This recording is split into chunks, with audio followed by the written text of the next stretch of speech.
Estou morrendo de saudade e o seu mar praias sem fim, e você que foi feito pra mim. Cristo Redentor, braços abertos sobre a Guanabara. Este samba é só porque eu gosto de você. A morena vai sambar, seu corpo todo balançar. Olá meus amigos, tudo bem? Como é que vocês estão por aí? Espero que tenham gostado aí das postagens que eu estou fazendo nos últimos dias sobre essa coisa cultural, esse amálgama cultural que a gente conhece como carioca, né? O Rio de Janeiro como um todo. Hoje eu estou aqui no Forte Copacabana e a minha ideia é convidar vocês para abrir, né, esse túnel do tempo para a gente conversar um pouco sobre o Rio de Janeiro final do Império, né? Vamos atravessar todo o Império, primeiro e segundo reinado. Também vamos falar um pouquinho antes da questão da chegada da família real, rapidamente, né? Então, tudo isso indicando esses problemas, esses fatos curiosos que influenciaram muito a cultura do Rio de Janeiro, da cidade do Rio de Janeiro, e principalmente ajudaram a criar esse estereótipo que nós conhecemos como carioca. E eu, antes de entrar aqui para o museu, para começar a gravar, vou fazer uma panorâmica aqui desse litoral de Copacabana maravilhoso para vocês. Essa paisagem maravilhosa de Copacabana, esse litoral que o mundo todo conhece praticamente, né? Cantado pela bossa nova, passou em filmes. A Disney, por exemplo, exportou essas paisagens para o mundo todo. E nós estamos aqui, ó, nesse mar azul esverdeado, translúcido, muito bonito. Bom, minha gente, lá em cima, um dos melhores lugares para se ver a queima de fogos do Rio de Janeiro. Infelizmente é um pouco complicado chegar até esse local lá em cima. Até uns 5 anos atrás era possível você comprar um voucher, aproximadamente R$300, e a paisagem de lá não tem como você descrever, só você estando lá. Infelizmente não vou poder subir até aquele ponto, mas fica aí a dica que de repente no momento futuro a gente possa desfrutar de todas as belezas do Rio de Janeiro sem nenhum risco, sem nenhum tipo de violência. Vamos em frente. Bem, vamos começar o nosso passeio de hoje. Como eu falei, a minha ideia é atravessar ali a chegada da família imperial no Brasil, primeiro, segundo reinado, depois vamos voltar aqui um pouquinho, para poder que eu possa mostrar a paisagem do museu para vocês. Está havendo uma reforma aqui, então o barulho pode atrapalhar um pouquinho, mas não vai depreciar a mostra das imagens. E algumas vezes eu vou fazer em primeira pessoa, porque é ruim de você se movimentar no museu usando o modo selfie. Mas aqui atrás temos o quadro do descobrimento. Então aqui é um espaço dedicado a essa chegada dos portugueses ao Brasil. Outra coisa também que começa a se amalgamar na cultura carioca, primeiro foi o índio, né? Essas índias que pariam os filhos dos portugueses e de alguma forma introduzir algum tipo da sua cultura na criação desses jovens, dessas moças e jovens. E depois, num segundo momento, nós temos a chegada dos escravos, né? Os homens escravizados da África, que vieram às centenas de milhares. E depois de um certo tempo, o ponto de chegada desses escravos era o Rio de Janeiro. E essa escravidão, que durou 400 anos, ela não foi estável, ela não foi uma coisa retilínea. Ela foi mudando com o passar do tempo. Ao ponto que você andava na cidade do Rio de Janeiro, ali no começo do século XIX, e você acreditava que era uma cidade de negros, que frequentavam, que andavam no Rio de Janeiro de todo lado. Eles tinham os seus ofícios, eram engraxates, alfaiates, marceneiros, pedreiros, e viviam aqui nesse Rio de Janeiro do século XIX. Então, era uma coisa até um pouco confusa. para os viajantes que chegavam aqui e interpretavam esse Rio de Janeiro, alegre, festivo, né? Conta-se que os negros, principalmente os negros, recebiam muito bem esses viajantes com festa, com batuque, com comida, e a mulher negra é fundamental. Eu vou, em breve, a historiadora Denise vai falar exclusivamente da inserção, da grande inserção da mulher carioca, responsável por grande parte dessa cultura que hoje é o carioca no Rio de Janeiro. Isso aí é um fenômeno muito interessante, principalmente da cultura negra africana, incorporada naquele momento à cultura do Rio de Janeiro.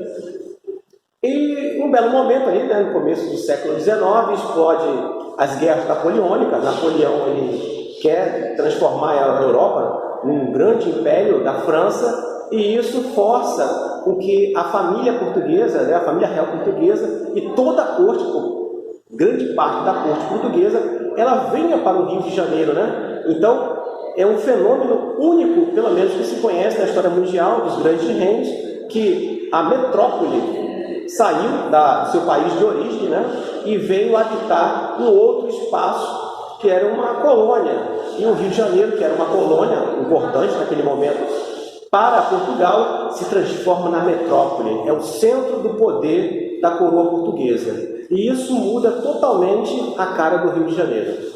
Em algum momento existe a tomada napoleônica, né? Essas questões de Napoleão na Europa, e a corte portuguesa ela é obrigada a sair de Lisboa e vir para o Rio de Janeiro. E como eu falei, tudo muda nessa história. O Rio de Janeiro passa a ser o centro do poder e o Rio começa a receber várias benesses por ser essa capital, né, do Império Português.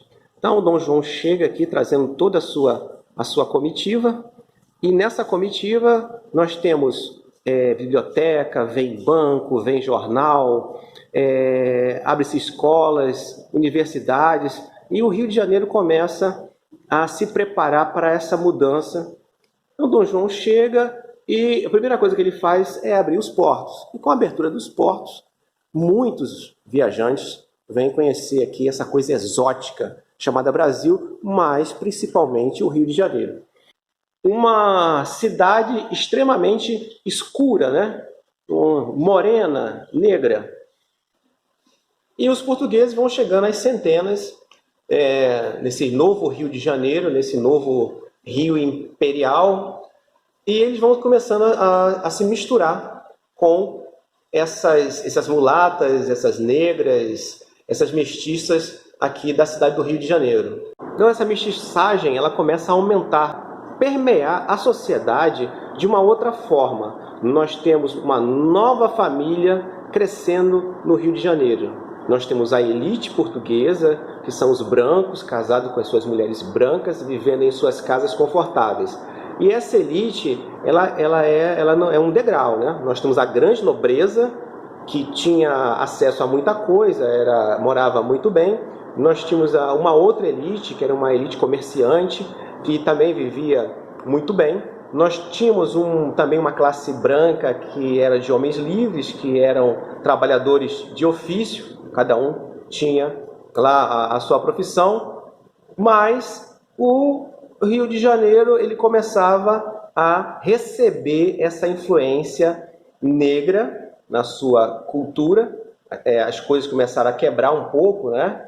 Mas, infelizmente, mesmo com a chegada da família real no Brasil, aí no começo do século XIX, mesmo com a Revolução Francesa, mesmo com o Iluminismo e todo o crescimento intelectual e cultural europeu, o Império Português ainda mantinha a escravidão. Mestiço. E devagarinho essa cultura externa, essa cultura de rua, ela começa a chegar até as casas das pessoas, né? Principalmente os filhos homens que estavam mais em circulação, eles absorviam essa cultura de rua, esse pensamento, essa visão diferente para dentro do mundo branco, a elite branca daquele momento do Rio de Janeiro. Então, vai começando a misturar e esse Rio de Janeiro, ele cada vez mais se torna uma coisa muito diferente do restante do país e principalmente diferente do mundo. Por quê? Ele não é Europa, apesar de querer ser Europa, muitas construções, várias tentativas de transformar o Rio de Janeiro numa espécie de cidade europeia, até com as suas roupas, que não tinha nada a ver com o clima, mas nunca deu certo. O Rio de Janeiro se mantinha ali do jeito que ele era. E para piorar a situação, os governantes daquele momento, eles não se importavam muito com esse negócio de moradia, se tem ou não saneamento básico. As pessoas iam construindo suas casas e amontoando e está tudo certo. E o Brasil passa pelo primeiro reinado da mesma forma, né? Daquilo mudou pouca coisa entre a chegada da família imperial e o primeiro reinado. Dom Pedro, ele é um monarca que a princípio aparentava que ele ia decolar, né? Que ele ia ter uma visão mais solícita para o crescimento do Brasil, mas isso não aconteceu. Em pouco tempo ele volta para Portugal para reivindicar lá o trono para a sua filha e deixa o seu filho, Dom Pedro II, como herdeiro, né, do trono brasileiro. E nós viramos uma história, um capítulo desse Rio de Janeiro imperial, onde a elite estava imitando a nobreza e os costumes estavam mudando. E a sociedade carioca se adaptando e recebendo influência tanto dos pardos negros para a nobreza e a classe alta, como da classe alta e a nobreza para essa classe pobre e escrava do Rio de Janeiro. Principalmente nas festas, né? Quando tinha festa de santo, então, esse pessoal aí que se misturava. Até no que chegou ao ponto de a gente ter o carnaval aí de rua aqui no Rio de Janeiro, na época do Império, o Império que não é o carnaval que a gente está acostumado com hoje, era uma outra coisa diferente, porque o carnaval é uma festa religiosa, e lá os negros se vestiam de nobres e os nobres se vestiam de pessoas humildes. Pelo menos a gente tem a impressão que era assim que o negócio funcionava. Mas como eu já disse várias vezes, a história ela tem que ser analisada a partir de um conto, né? Ela é uma pesquisa, uma perspectiva daquele que está relatando os fatos. E o Brasil continuou em frente. O segundo reinado chegou, Dom Pedro II era uma criança e ele teve alguns problemas até que foi feita uma emancipação e ele atinge a maioridade e assume como imperador. E o Brasil vai passando por seus problemas que são históricos, todo mundo aí conhece, tanto das escolas ou de algum tipo de livro.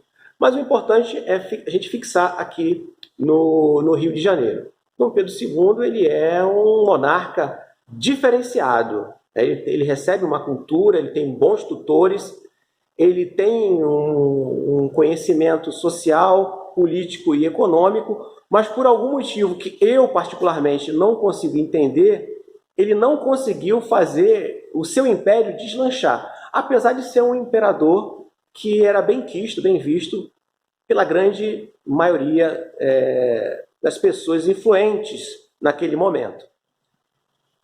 A República chega definitivamente no Brasil e a última monarquia das Américas tomba.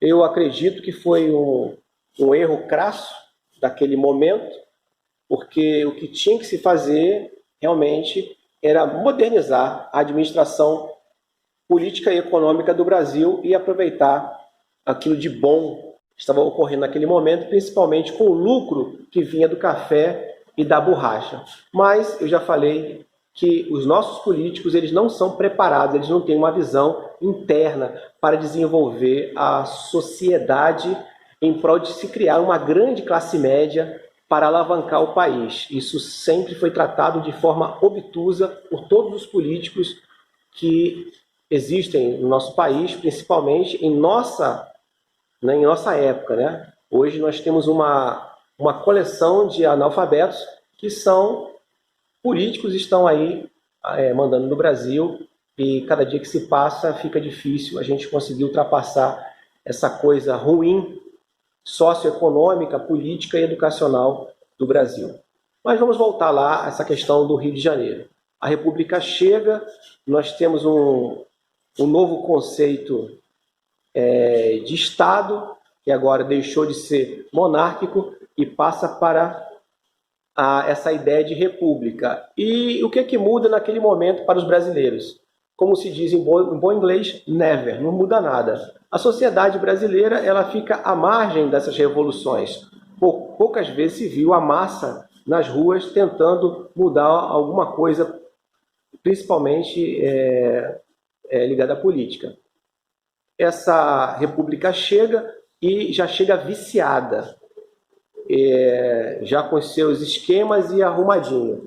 E não se pensa naquele momento em organizar a capital dessa nova república e aplicar as suas obras de infraestrutura e principalmente de moradia. Essa república ela não tem força para construir um país diferente. E o Rio de Janeiro começa a sofrer com essas pretensões de modernidade. E essa massa pobre que morava nesses lugares insalubres, que nós chamamos de cortiço, no centro do Rio de Janeiro, ela começa a ser expulsa tanto para a Zona Sul, porque naquele tempo a Zona Sul era um lugar longe e ninguém queria ir para lá, e também para essa localidade que eu chamei há pouco de Cidade Nova. Então, os cortiços eram destruídos e essas pessoas sem lugar para morar subiam os morros e começavam a construir as suas casas ali de madeira, papelão, e formando o que hoje nós conhecemos pelo nome de favela/comunidade. Mas até esse momento, as pressões a gente pode entender que eram econômicas apenas. As pessoas viviam em situação não muito saudável, mas a vida no Rio de Janeiro ela tocava normal. O Rio de Janeiro era festivo, nós tínhamos aí as festas de rua, o samba estava tomando conta aqui do centro do Rio de Janeiro, e o carioca era alegre, festivo, sabia recepcionar, era tudo de bom. E o tempo foi passando. A Primeira República, a República Velha, ela chega ao seu fim e, depois da Revolução de 30, Getúlio Vargas assume, também através de um golpe, a presidência e o governo do Brasil, e, claro, governa o Brasil a partir do Rio de Janeiro. E nós temos uma guinada, uma mudança na estrutura sociopolítica e econômica aqui do Brasil, tanto do Brasil, mas principalmente do Rio de Janeiro, que era a sede do governo naquele momento. Aqui atrás, as nossas caravelas, né? Então, agora parou o barulhinho, que as caravelas ficam se movimentando e o vento passando. Então, ao som dessas caravelas aqui, né? Ao fundo, com essas caravelas, eu me despeço aqui dessa primeira parte desse post.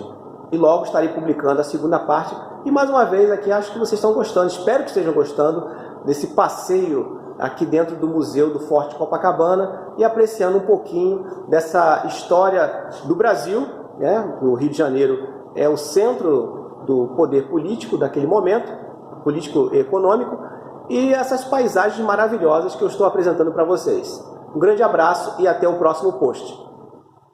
Minha alma canta, vejo o Rio de Janeiro.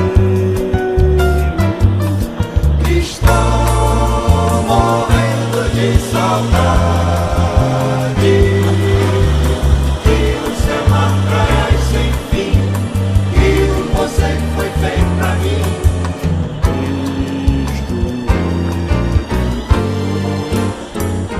Braços abertos sob a Guanabara.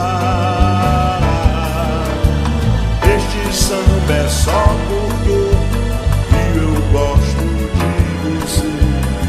a morena vai sambar. Corro depressa a te encontrar. Aperte o cinto, vamos chegar. Água brilhando, olha a pista chegando.